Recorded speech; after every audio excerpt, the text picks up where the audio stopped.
Trabajo social y derechos humanos, razones para una convergencia. Autores: Nuria Cordero Ramos, José Emilio Palacios, Esteban Isabel Fernández Martín, Departamento de Trabajo Social y Servicios Sociales, Facultad de Ciencias Sociales, Universidad Pablo de Olavide. Sevilla. Palabras claves: trabajo social, derechos humanos, ética, perspectiva holística, local y global.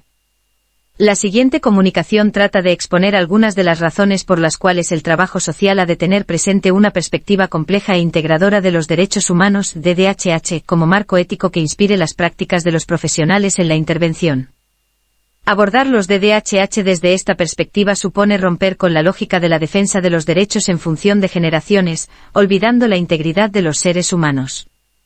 El contexto actual obliga a dar respuestas más o menos urgentes a los problemas sociales, por lo que podríamos decir que existen más bien generaciones de problemas que obligan a contemplar a la persona desde una perspectiva holística. Esta representación se puede extraer del texto de la Federación Internacional de Trabajadores Sociales FITS, en la que define el trabajo social como la profesión del trabajo social promueve el cambio social, la resolución de problemas en las relaciones humanas y el fortalecimiento y liberación del pueblo para incrementar el bienestar. Mediante la utilización de teorías sobre el comportamiento humano y los sistemas sociales, el trabajo social interviene en los puntos en los que las personas interactúan con su entorno. Los principios de los derechos humanos y la justicia social son fundamentos para el trabajo social. FITS 2000. Buscando una ética necesaria, que inspire una nueva forma de afrontar los nuevos retos sociales, es donde la relación entre trabajo social y derechos humanos se hace tan estrecha que será el marco ideológico que inspire la teoría, la praxis y la metodología del trabajo social.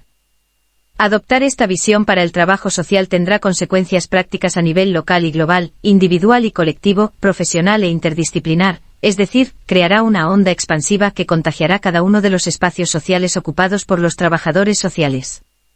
Social Work and Human Rights, Reasons for Convergence.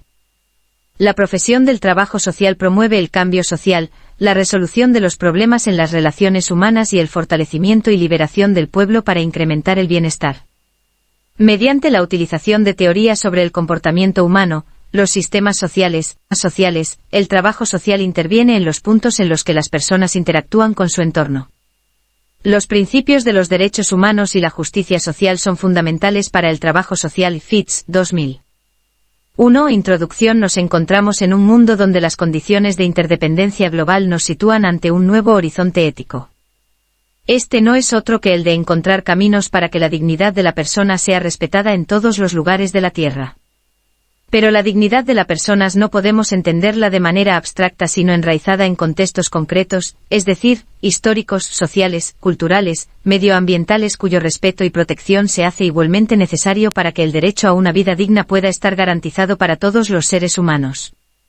Asimismo, estamos inmersos en un presente marcado por profundas situaciones de desigualdad, injusticia, violencia, intolerancia, que ponen en peligro la vida de muchos seres humanos, los ecosistemas en los que habitamos y, en definitiva, la convivencia en paz y armonía con otros y con la naturaleza.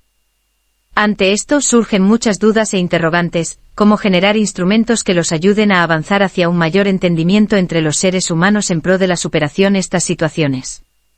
¿Cómo podemos encontrar vías de comunicación que nos ayuden a generar una convivencia pacífica desde las diferencias? Estas y otras preguntas nos llevan a una búsqueda, de la que el trabajo social, como disciplina que tiene como finalidad la consecución de un mayor bienestar social, participa plenamente. En ese camino de búsqueda nuestras sociedades han ido generando una serie de principios de los que el trabajo social toma su inspiración para la consecución de sus objetivos.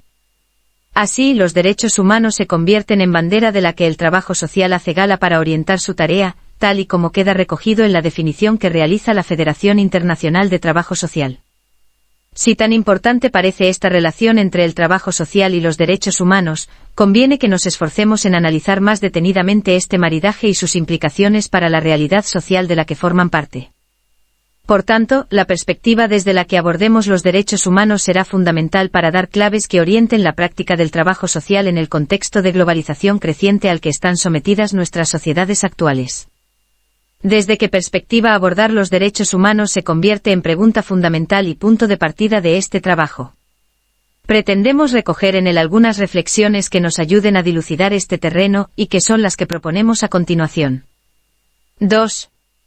Los derechos humanos desde una perspectiva universal y compleja. Partimos, en este trabajo, de una perspectiva universal de los derechos humanos, que traspasa la dimensión abstracta del hombre y aboga no por una universalidad ideal sino por una unidad de los derechos, que nos sitúa en el complejo universo de la realidad humana. Los derechos humanos, tal y como están formulados, con innegable arraigo en la cultura occidental, tienen cuestionada su pretendida universalidad como ideales morales legitimados y asumidos por todas las culturas, puesto que son vistos más como una amenaza del imperialismo occidental que como un espacio de lucha por la dignidad humana. La marca occidental, o mejor dicho, la occidental liberal del discurso dominante de los derechos humanos, resulta ser fácilmente reconocible en muchos ejemplos, desde los conceptos utilizados en la propia declaración hasta la propia historia de lucha por el reconocimiento de la misma.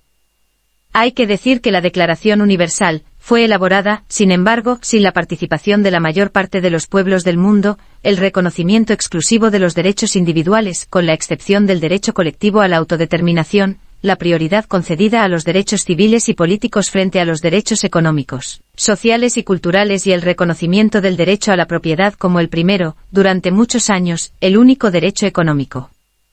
La universalidad que está presente en las primeras declaraciones tienen un claro trasfondo iusnaturalista, ya que parten de un sujeto que responde al imaginario del contrato social, donde los hombres son considerados individuos presociales en posesión de unos derechos inalienables e imprescriptibles, que acuerdan la constitución de una sociedad que respete esos derechos. Con ello evidentemente se afirmaba de un modo muy nítido la universalidad, precisamente porque los derechos se asignan a los hombres sin raíces, porque se consideran previos a los contextos socioculturales en los que se encuentran, porque se atribuyen a su mera condición natural, son derechos que corresponden a todos los seres humanos por el mero hecho de serlo. Este lenguaje de la universalidad puede ocultar su verdadero objetivo, que es la defensa de una particularidad, como muy claramente lo pusieron de manifiesto los pioneros, cuando aplicaron a la vida política la primera versión de la misma, es decir, que excluyeron de las libertades proclamadas a las mujeres y a los no propietarios, esto es, que el hombre universal en el que se pensaba era el varón blanco propietario y heterosexual. Ante esto, no se puede caer en la ingenuidad de pensar que las creaciones no dependen de ningún contexto histórico o cultural. Hay que afirmar que los derechos humanos se muestran como un producto histórico que, en lo que tiene de formulaciones explícitas, ha estado fuertemente ligado a la cultura occidental. Pero si los derechos humanos como creación cultural son históricos, también hay que reconocer desde sus orígenes su pretendida universalidad. Todas las culturas tienden a considerar sus valores máximos como los más abarcadores, pero solo la cultura occidental tiende a formularlos como universales. Por lo que el asunto de la universalidad pasa a ser una cuestión particular, una cuestión específica de la cultura occidental. El universalismo abstracto que está presente desde las primeras declaraciones, debe convertirse en la actualidad en la búsqueda de universalidad que sea fruto de un debate cultural generalizado. Es en este camino donde se impone con fuerza la necesidad del diálogo intercultural, tan escaso hasta ahora, a la hora de concretar qué son los derechos humanos. Si los no occidentales recelan con frecuencia de los derechos humanos es porque son conscientes de que ese diálogo ha sido casi inexistente o ahogado por el occidentalismo I. Tal y como plantea el profesor Boaventura de Sousa Santos, 2003, hay una dimensión universal en los derechos humanos, pero que se va realizando en el tiempo, es decir, es un proceso no acabado que, en la medida en que exista, permitirá afinar con más precisión aspectos decisivos de los derechos humanos que conciernen a todos, tengamos la cultura que tengamos. La particularidad cultural se convierte de este modo no en un enemigo de la en una falta administrativa como la ausencia de papeles. Según su propuesta, la ciudadanía debe ser cosmopolita, es decir, a nivel mundial y que difiera de la construcción del Estado de Derecho. Según Echeverría, 1997, el diálogo debe de realizarse en condiciones de igualdad, aunque no quiere decir esto que tenga que ser armónico. Con frecuencia surgirá el conflicto debido a la confrontación de valores culturales, pero este conflicto forma parte necesaria de este diálogo, puesto que si no, se podría caer en el sincretismo, y la propuesta que aquí se defiende aboga por un diálogo abierto en el que sean admitidas las tradiciones respectivas. 5. Es necesario superar la concepción idealista del diálogo cultural y no olvidar que el imperialismo cultural de Occidente ha producido durante muchos siglos intercambios culturales desiguales, por lo que no parece justo poder tratar a todas las culturas de la misma manera. En el campo de los derechos humanos, es necesario que se invierta el discurso hegemónico, donde la cultura occidental tendrá que aprender con el sur, para que la falta de universalidad atribuida a los derechos humanos en el contexto imperial sea convertida en un diálogo cultural verdadero. Se deben considerar los derechos humanos como un producto histórico, donde todas las culturas están llamadas a la universalidad dialógica. Hay que verlos no como algo ahistórico sino transhistórico, sino como algo que ha nacido en los contextos históricos 6, los desborda y se muestra como una referencia ideal que deben en cuenta a todos. Los derechos humanos se convierten en condiciones de posibilidad de realización y de transformación con vistas a conseguir una mayor justicia y solidaridad. Vista así la universalidad de los derechos humanos, adquiere plena legitimidad su pretensión de que la cara del deber de los mismos se convierta en una ética universal mínima para todos los seres humanos, donde se respetará lo particular, y habrá que luchar para conseguir que los oprimidos por las particularidades consigan la justicia social. Hay que superar la concepción del ser humano igual a ciudadano tal y como se concibe en los países occidentales desarrollados, donde las libertades individuales se dan por garantizadas al ser incluidas en los textos normativos, sin necesidad de hacer referencia a las condiciones sociales, económicas, culturales, que permitan su puesta en práctica. Sin embargo, lo que tiene que ver con lo corporal, la salud, el medio ambiente, la vivienda, exige la existencia de esas condiciones sociales, económicas y culturales para poder ser garantizadas a todos /diagonalas.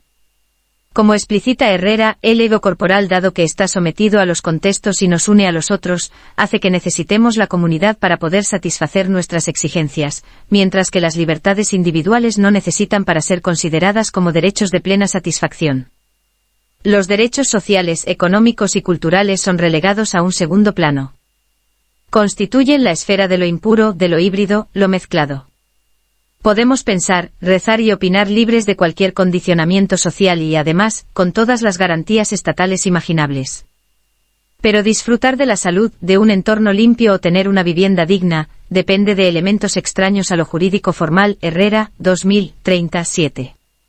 Siguiendo con los planteamientos de este autor, se considera que en los momentos actuales, es necesario armarse de conceptos que nos permitan avanzar en la lucha por la dignidad humana, comenzando por asegurar las conquistas sociales conseguidas en el apogeo del estado de bienestar. Los derechos humanos deben convertirse en un nuevo concepto de justicia y de equidad que tenga en cuenta la realidad de exclusión del 80% de la humanidad. Desde una nueva perspectiva de los derechos humanos podremos estudiar el cumplimiento de los derechos sociales, económicos y laborales por parte de las empresas transnacionales, o estudiar las relaciones comerciales entre los países ricos y pobres, o analizar el ecosistema mundial o visibilizar las luchas que las mujeres en todas partes del mundo practican por combatir el androcentrismo. Abordar los derechos humanos desde una perspectiva compleja, supone romper ideológicamente con las tres generaciones de derechos, y construir una visión integradora, que permita vislumbrar desde el comienzo, los orígenes de la lucha por los derechos y los logros conseguidos, sin olvidar el camino que aún falta por recorrer.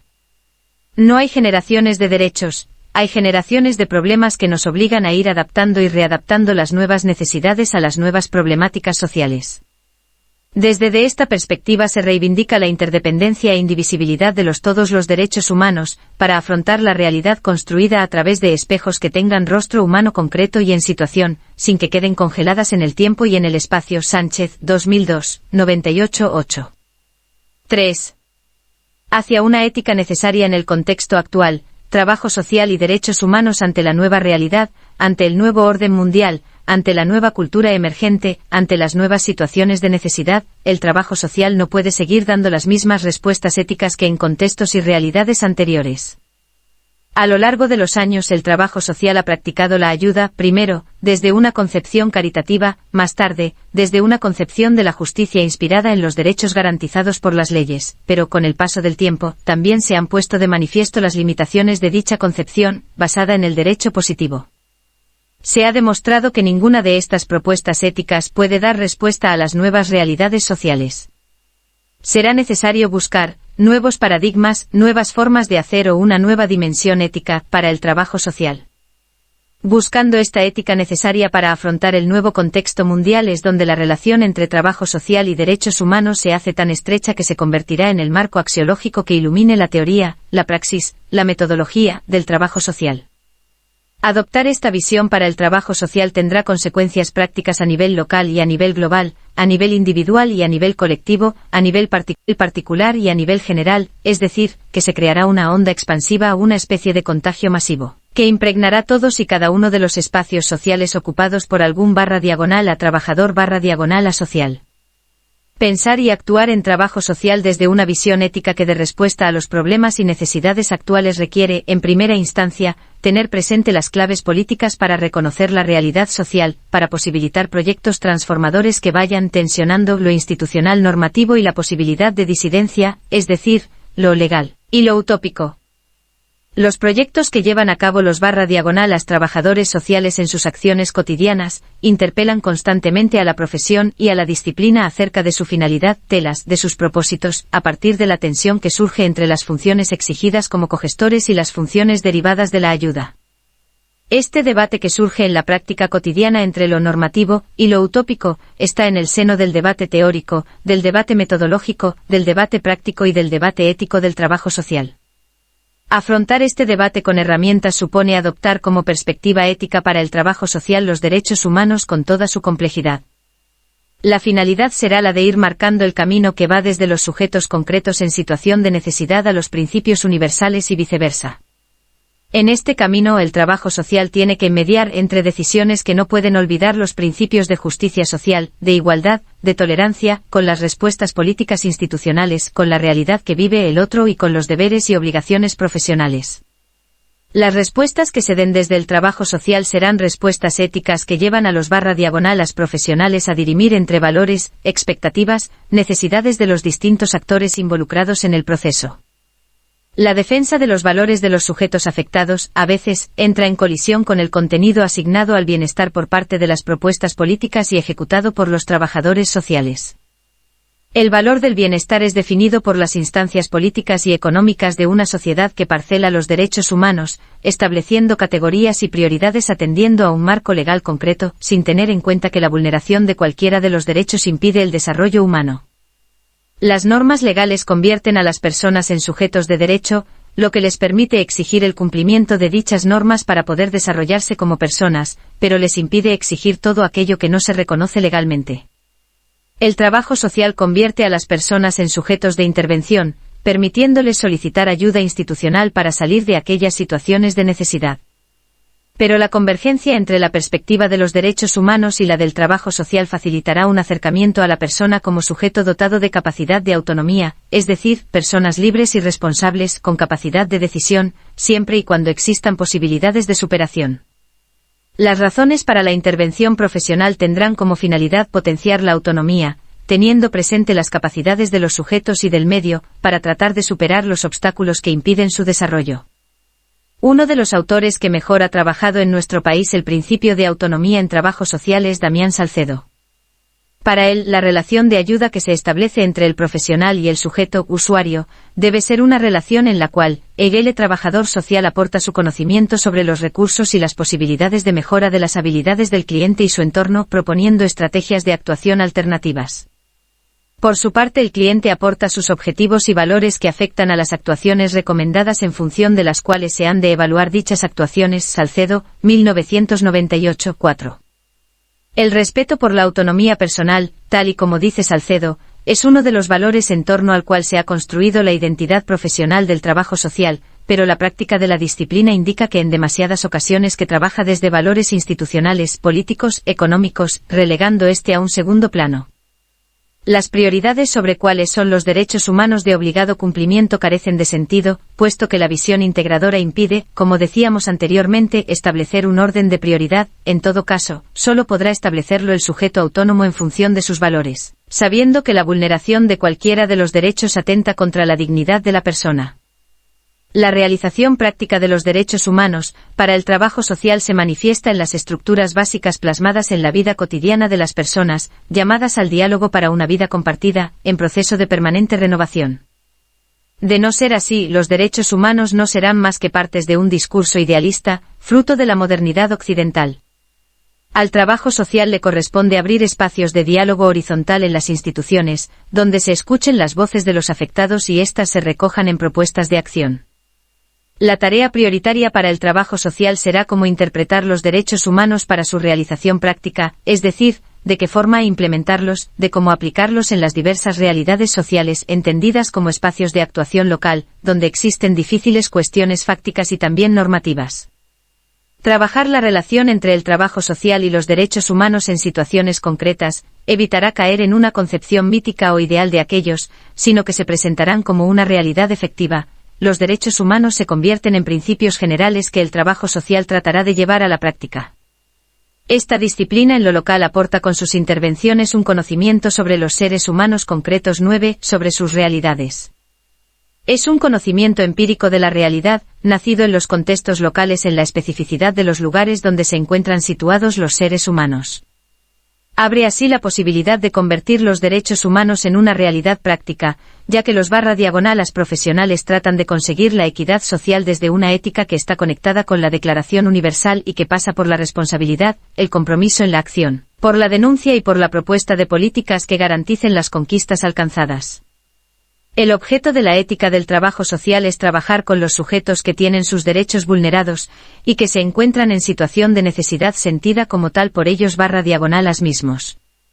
Este sujeto puede ser cualquier ser humano que por circunstancias históricas, temporales, estructurales, personales, se encuentre en situación de vulneración.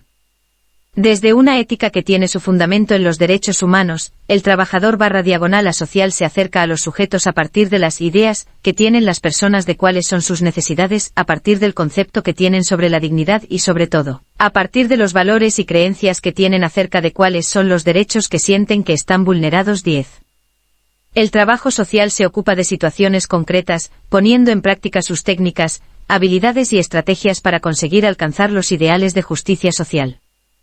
A través de la escucha activa, del diálogo, de la empatía, de los silencios, es como el trabajo social lucha por conseguir que los derechos humanos se hagan realidad.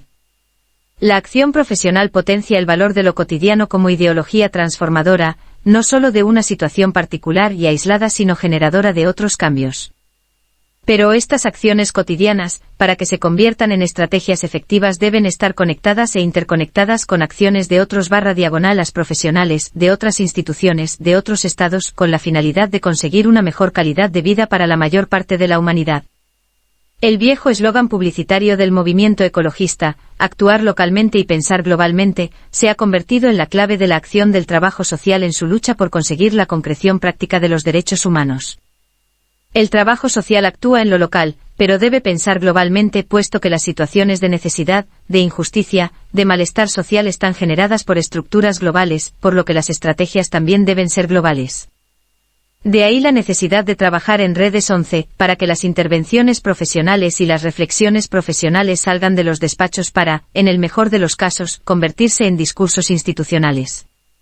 La densidad que la exclusión, proveniente de la vulneración de derechos, exige que todos /a los actores sociales, que todos los protagonistas que estén formando parte de una realidad creen estructuras que posibiliten la responsabilidad común, el conformar lugares e instituciones y mecanismos que permitan la colaboración, aunque se produzca a través de la confrontación, la negociación, el diálogo o la convergencia. Pensar globalmente posibilita a los /las trabajadores /las sociales analizar los conflictos éticos, no solo desde las peculiaridades o matices de cada sujeto, sino desde el marco general que crea dichas situaciones particulares. En trabajo social, pensar globalmente y actuar localmente supone una reflexibilidad en la comprensión y una manera de hacer, que rechaza la ética de la situación basada únicamente en las particularidades, para trabajar desde criterios generales revisables y aplicables a contextos habitados por personas concretas.